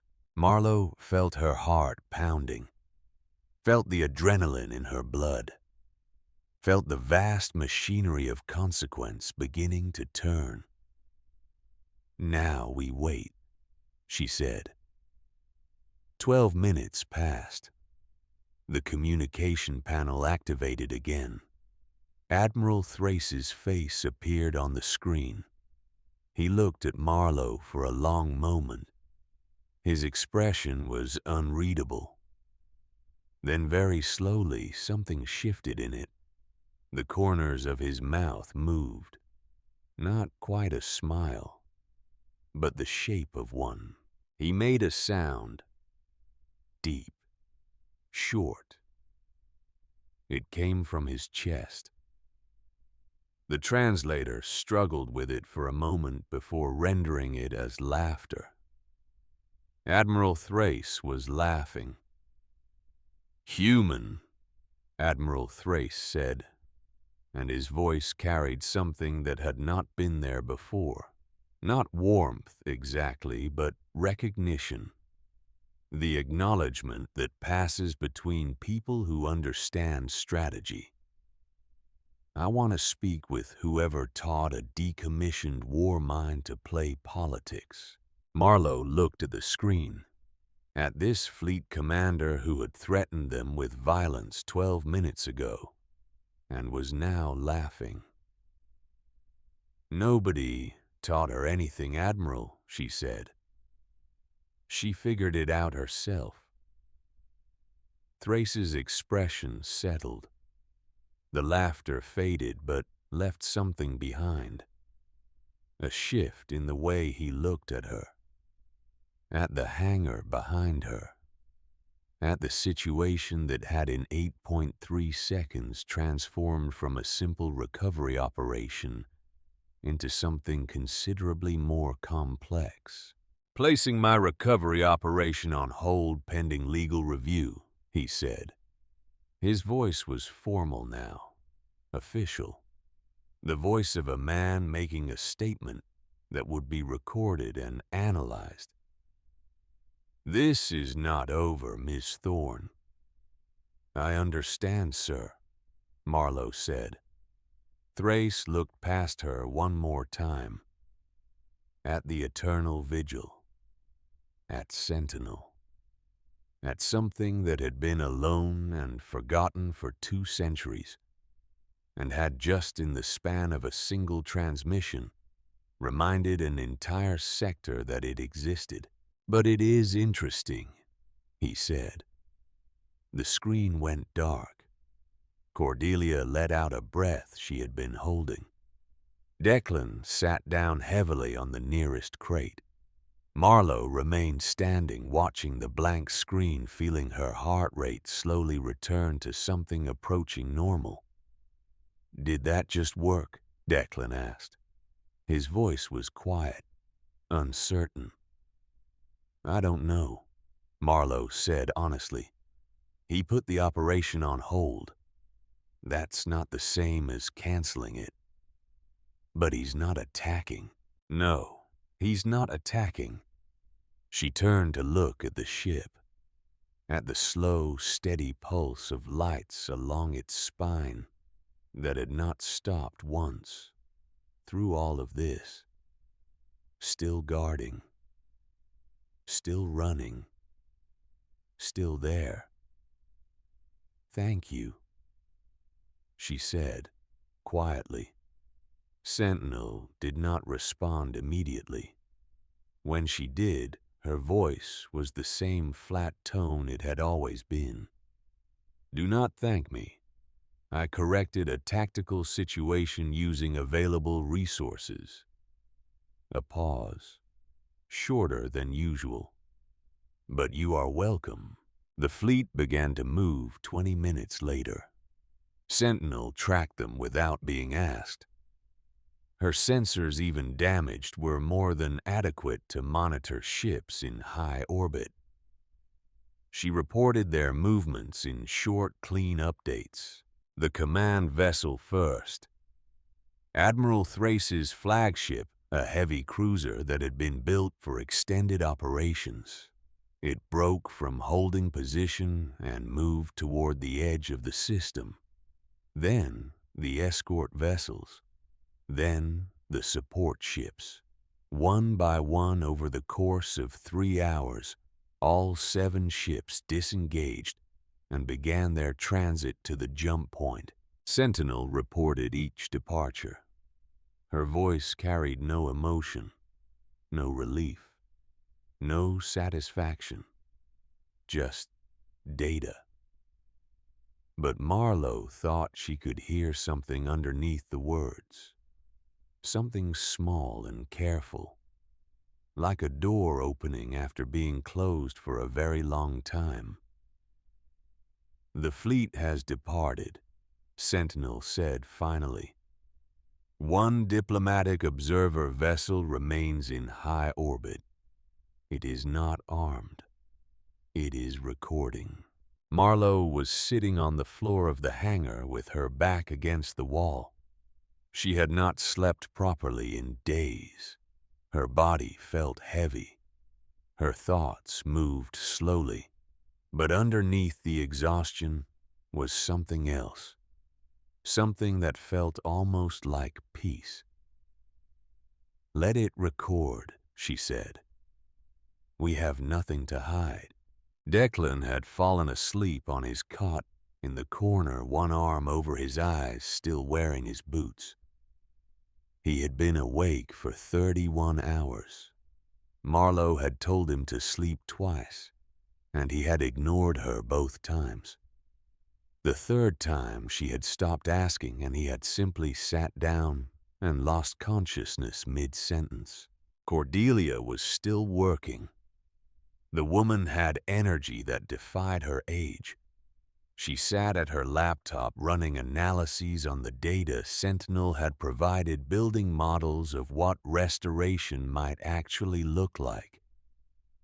Her fingers moved across the keyboard with the steady rhythm of someone who had spent decades typing technical documentation. Marlowe closed her eyes, just for a moment, just to rest them. She woke 6 hours later to the smell of coffee. Real coffee, not instant. Declan was up, moving around the portable camp stove with the careful quietness of someone trying not to wake others. The morning light came through gaps in the hangar walls in long golden bars. "You snore," Declan said without turning around. "I do not." "You absolutely do. It's like a freight train with a head cold." Marlowe stood stretched, felt her spine crack in 3 places. She walked over to where Declan was pouring coffee into 2 metal cups. "How long was I out?" she asked. 6 hours. I checked on you twice. You didn't move." He handed her a cup. She took it, wrapped her hands around the warmth, and drank. It was terrible coffee. Gas station quality. It was the best thing she had tasted in days. "Cordelia?" she asked, asleep in her truck. "Finally. I made her stop working around 4 in the morning. They stood together in the quiet hangar, drinking bad coffee, looking at the massive shape of the eternal vigil rising above them in the morning light. The damage was still there. The collapsed sections, the missing panels, the scars. But something about it looked different now. Less like wreckage, more like something waiting. "What happens now?" Declan asked. "I don't know," Marlowe said.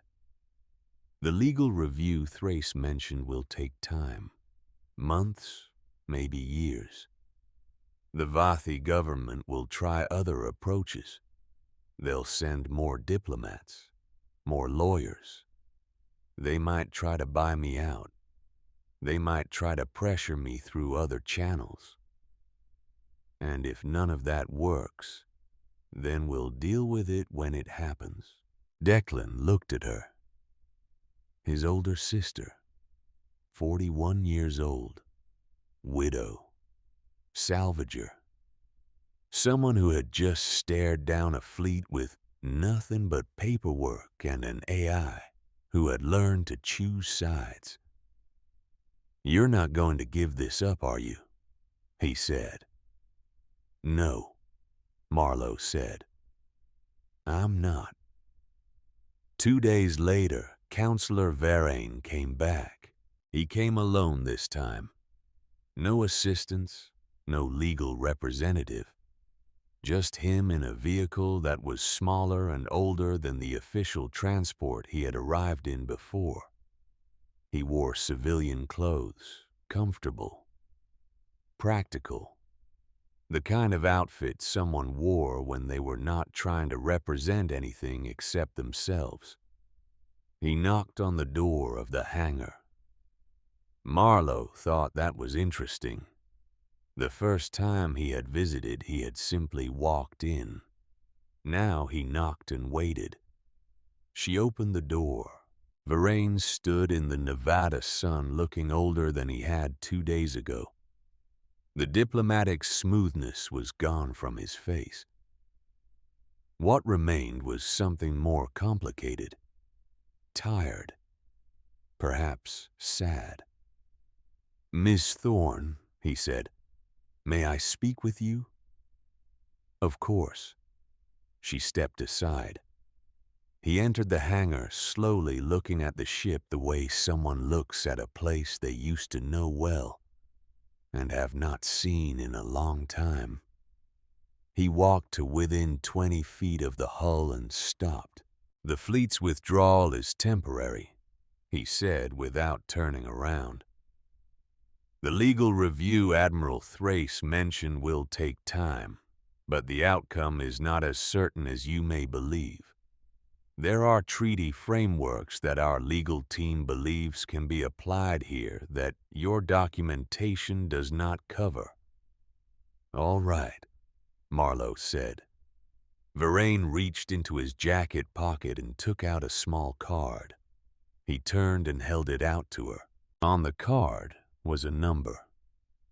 It had many digits, more than Marlowe could process in the 2 seconds she looked at it, more than made sense for anything a person could actually spend in a lifetime. "This is a private offer," Verlaine said. "Not a government offer. A quiet one. You sign a transfer document.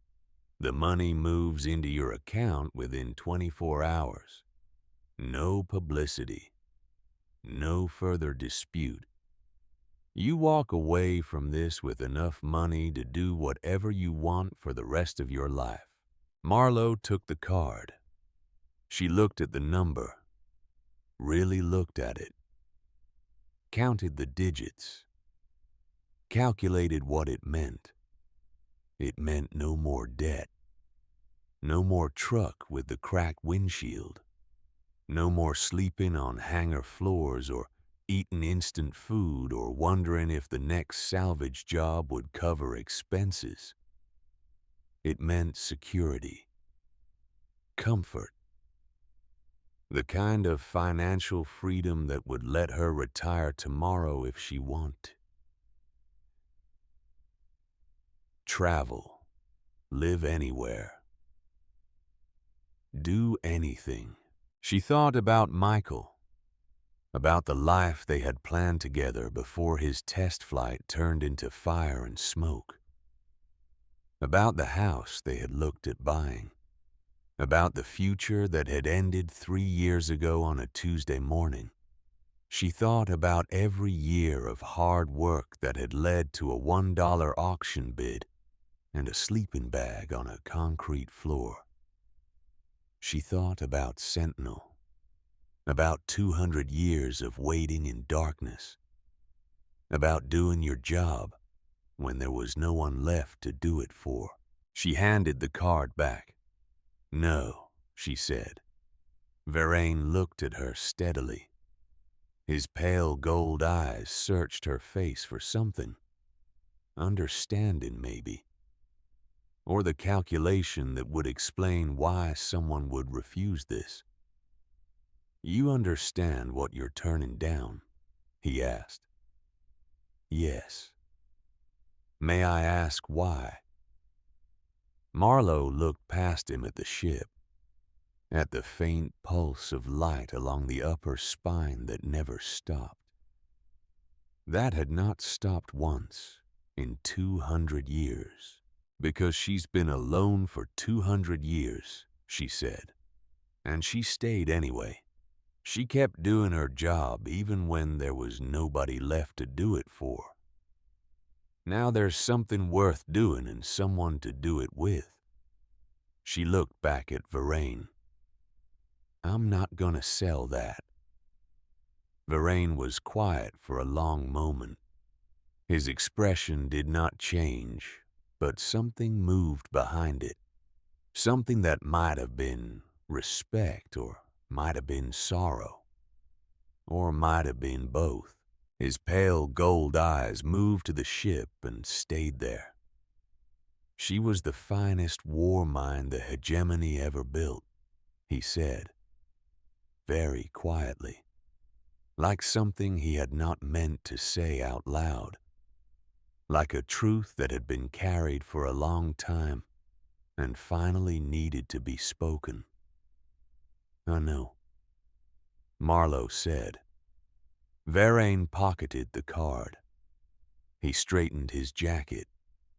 He looked at her one last time with eyes that were storing information for later use. Then he walked to the door. He paused there, turned back. "I hope you understand what you're taking on," he said. "I'm starting to," Marlowe said. He nodded once and walked out. She watched his vehicle pull away down the gravel road, watched the dust settle, watched the morning light move across the empty ground. Behind her, Cordelia emerged from behind a stack of equipment where she had been working. She had heard everything. "How much was on that card?" she asked. Marlowe told her. Cordelia was silent for a long time. "And you said no?" "Yes." Cordelia looked at the ship, then at Marlowe. She breathed out slowly through her nose. "Then we need a real plan," she said. That evening, after Declan had left to get supplies and Cordelia had retired to her truck to review diagnostics, Marlowe sat alone near the front of the ship. The hangar was quiet. The lights were dimmed to their evening setting, which Sentinel had started doing automatically a few days ago without being asked. "Sentinel," Marlowe said. "Yes. What did you think of me on the first day when I wouldn't leave? What did you actually think?" A pause. Not long, but real.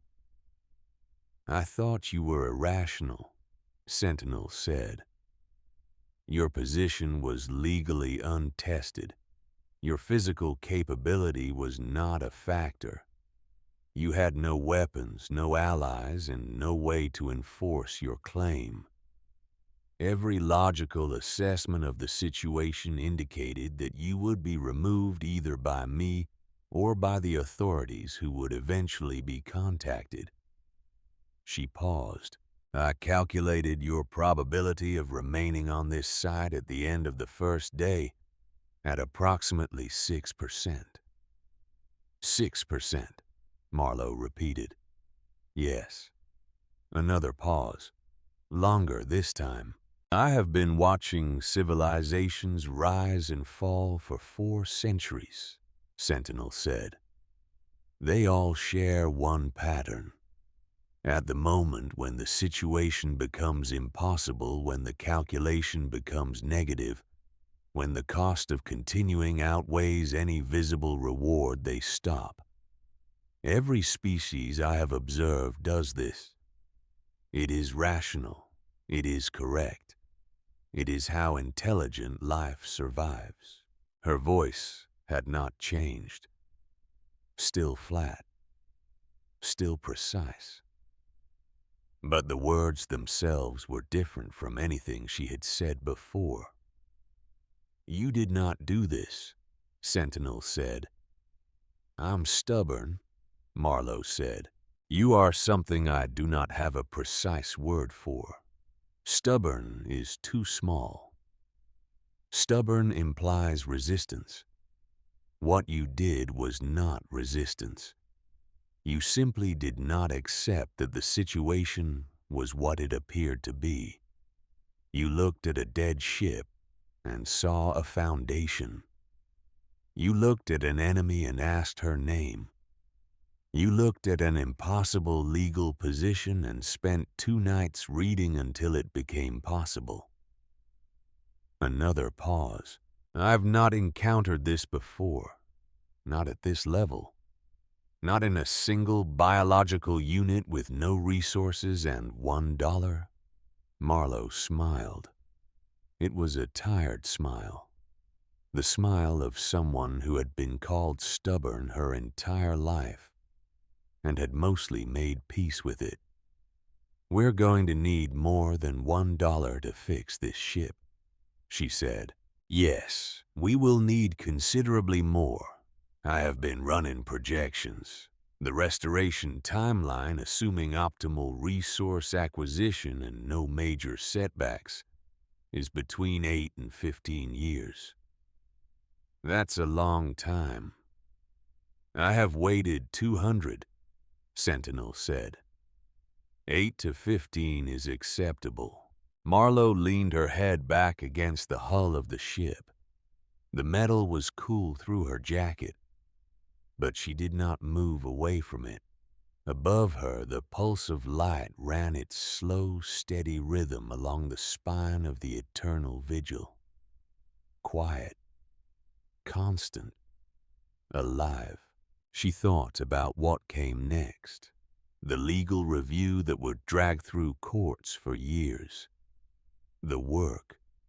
The enormous, grinding, magnificent work of bringing something this broken back to life, piece by piece. The crew she would need to build. The resources she would have to find. The time it would take. None of it was easy. All of it was going to be hard in ways she could not yet fully see. But she was not worried. She thought about a question she had not asked yet. The question that mattered more than any calculation or timeline or resource assessment. "Sentinel," she said quietly, "what do you want?" The pause that followed was different from all the others. The processing pauses had been fast. Calculation pauses. Decision pauses. This was something else. This was the pause of something being asked a question it had never been asked before. A question it had not known how to ask itself. "That question," Sentinel said slowly, "is not a tactical question." "No," Marlowe said, "it isn't." The hangar was very quiet. Outside, the sun was setting. Somewhere far above beyond the atmosphere, a single Vathi observer vessel maintained its position, recording, watching, waiting. "I want to be worth guarding," Sentinel said. Her voice was the same flat tone it always was, but the words were different. They were not a report or a correction or a statement of fact. They were something small and true that had been kept in a closed space for a very long time. "I was built to protect something. I have been protecting a dead ship in an empty building because there was nothing telling me to stop. And I did not know how to stop. I have done my function every day for 200 years, and there has been no one to do it for." A pause. "I want that to mean something." Marlowe felt something tighten in her chest. Not pain exactly. Recognition. The understanding that passes between people, between beings, when they realize they have been looking for the same thing in different ways. "Then let's make sure it does," she said. 3 weeks passed. The hangar changed. Not dramatically. Not in ways that would be visible from outside. But inside, among the people who worked there, among the systems that ran, and the intelligence that watched, something fundamental had shifted. Cordelia had moved her entire life into the facility. She set up a proper workspace with equipment. She had in storage instruments that could analyze materials humans had never synthesized. and read energy signatures that did not exist in Earth's periodic table. She spent 12-hour days mapping the eternal vigil systems, building a comprehensive model of what could be restored, and in what order. Declan came every day. He built scaffolding against the ship's midsection, proper industrial scaffolding with safety rails and load-bearing capacity that met actual engineering standards. He ran structural analyses. He calculated stress tolerances. He documented everything with the methodical precision of someone who knew that someday, maybe years from now, this documentation would matter. New people arrived. The first was Garrett Pierce, 28 years old, former Navy communications specialist who had heard about the situation through channels Marlowe did not fully understand and did not question. He showed up with a backpack, a toolkit, and 3 reference manuals on pre-accord communication protocols. He walked into the hangar, saw the ship, and was silent for a full minute. "I'm in," he said finally. "We can't pay you much," Marlowe warned. "I don't need much. I need to work on this." He pointed at the eternal vigil with something like reverence. "That's payment enough." Media attention began to build. Local news first. A human interest story about a woman who bought an alien warship for $1. Then regional news. Then national. The story spread across networks and forums and social media platforms with the viral momentum of something that was too strange to be fake and too specific to be fabricated. Some people called it a hoax. Some called it the greatest salvage story ever told. Some called it evidence of government conspiracy. The truth did not matter as much as the fact that people were talking about it, that Marlowe Thorne's name was becoming known, that the eternal vigil was no longer a forgotten wreck in a desert hangar, but something the world was watching. Marlowe gave exactly 1 interview.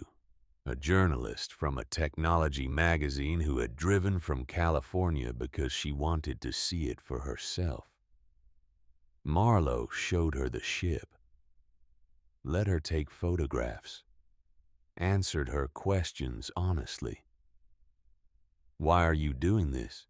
the journalist asked. "Because nobody else will," Marlowe said. "And because she deserves better than abandonment." The article ran with the headline, "Woman Buys Alien Warship for $1 Refuses $50 million Offer." Marlowe had not confirmed the amount on Varaine's card, but the journalist had sources.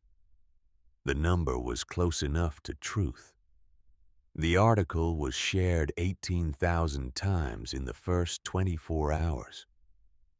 Somewhere in the Vathi government, in offices Marlowe would never see, on worlds she would never visit, people were paying attention. A classified intelligence report moved through the highest levels of the Vathi successor state administration. It was flagged for immediate review. Very few people were permitted to read it. The summary section, written by a senior analyst who had spent 11 days compiling data, read as follows. Subject Marlowe Thorne, human female, age 41, resident of Nevada region, Earth. Assessment. The vessel Eternal Vigil remains non-functional by conventional military standards. The human subject poses no conventional military threat. Sentinel's combat capability is estimated at 4% of original specification. By any standard military assessment, this situation does not represent a credible threat to Vathi interests. However, the asset is no longer isolated. The human has begun recruiting. She is not building a military force. She is building a crew. In the 3 weeks since fleet withdrawal, she has made contact with 2 former aerospace engineers, one specialist in xenostructural systems, one expert in pre-accord communication technology, and one individual whose background our office has not yet been able to fully verify. She is acquiring equipment. She is acquiring funding through salvage contracts and consulting work. She is moving with purpose and without apparent concern for the attention she is drawing. Sentinel is no longer simply guarding a dead ship. She is guarding Thorn. This represents a significant shift in behavioral patterns. We do not yet fully understand what this means. What we know is this: the human does not appear to recognize when she is defeated. She did not recognize it when alone in a hangar with a war mine that could have destroyed her. She did not recognize it when a fleet of 7 ships was in orbit above her. She did not recognize it when offered enough money to end the situation cleanly and permanently. We do not know how to model for this. Recommendation: do not engage. Monitor only. Wait for further information. Note from Senior Analyst: in 412 years of recorded service, Sentinel has never voluntarily extended her operational parameters to protect a non-Vathi entity. We should be paying very close attention to what that means. Marlowe knew none of this. She worked. She planned. She built relationships with suppliers who could source materials that did not technically exist in human markets. She filed legal documents.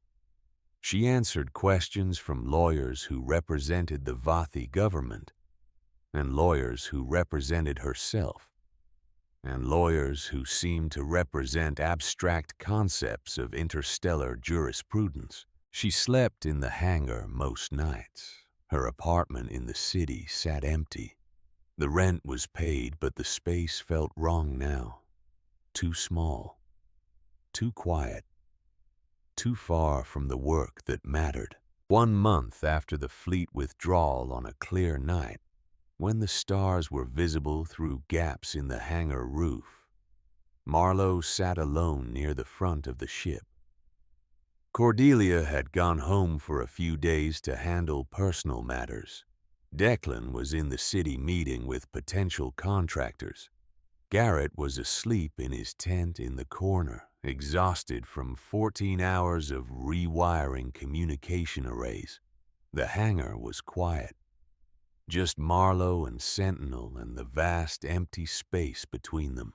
"You're thinking about something," Sentinel said. Marlowe looked up surprised. Sentinel rarely initiated conversation.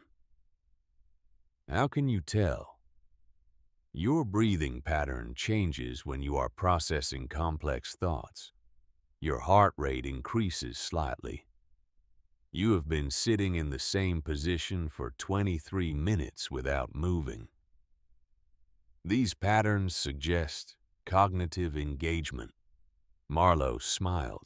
"I was thinking about what comes next," she said. "Not tomorrow or next week, years from now. What this becomes. And what conclusion did you reach? I don't know yet, but I know it's not just about restoring a ship. It's about proving that abandoned things can be worth saving. That obsolete doesn't mean worthless. That 200 years of loneliness doesn't have to be the end of the story." She paused. "I think it's about showing that sometimes the most important thing you can do is simply refuse to let something die alone. Sentinel was quiet for a long time. When she spoke, her voice was unchanged, flat, precise. But the words themselves carried weight. "No one has ever said that to me before," she said. Then it needed to be said. The lights along the eternal vigil's spine pulsed their slow, steady rhythm. In the darkness of the hangar, they glowed soft and warm. Just a few lights, not many, but they were steady. And for the first time in 200 years, they were not burning for nothing. Marlowe stood. She walked to the hull and placed her hand on the metal. Cool, solid, real. "We're going to do this," she said. "It's going to take years. It's going to be harder than anything I've ever done. But we're going to do this." "Yes," Sentinel said. "We are." Above them, unseen but present, the single Vathi observer vessel maintained its position, recording, watching, sending reports to governments that were still deciding what this situation meant, what threat it represented, what opportunity it offered. Below, on the floor of a hangar in the Nevada desert, a woman stood beside a broken warship and refused to accept that broken meant finished. Somewhere very far away in an encrypted communication channel that fewer than 10 individuals in the Vathi government had access to, a message was transmitted. Brief, direct. "Tell me everything about Marlowe Thorne." The reply came 6 hours later. Not a file, not a report, just 4 words. "We are still learning."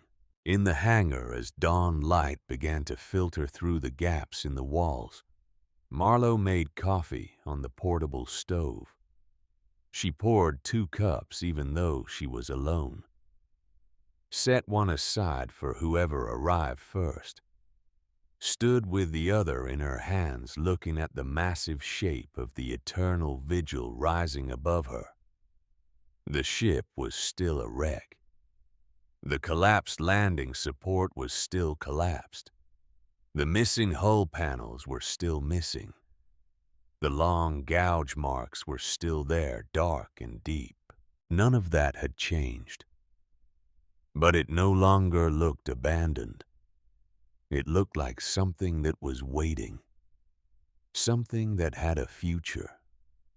Even if that future was years away, and uncertain and impossibly difficult. Marlowe thought about Michael, about the test flight that had ended everything, about the 3 years of grief that had followed, about the slow, painful process of learning to live in a world that had fundamentally changed. She thought about Sentinel, about 412 years of service, about 200 years of solitude, about the choice to keep functioning when there was no one left to function for. She thought about the work ahead, about legal battles and resource acquisition and technical challenges that might be unsolvable, about the possibility of failure, about the certainty of difficulty. And she thought, this is what matters. This work, this purpose, this refusal to let something worth saving simply fade into nothing. She finished her coffee, set the cup down, picked up her notebook, began to write the day's plan. Behind her, the lights along the eternal vigil's spine continued their slow, steady pulse. A heartbeat, a presence, a promise, not burning for nothing, not anymore.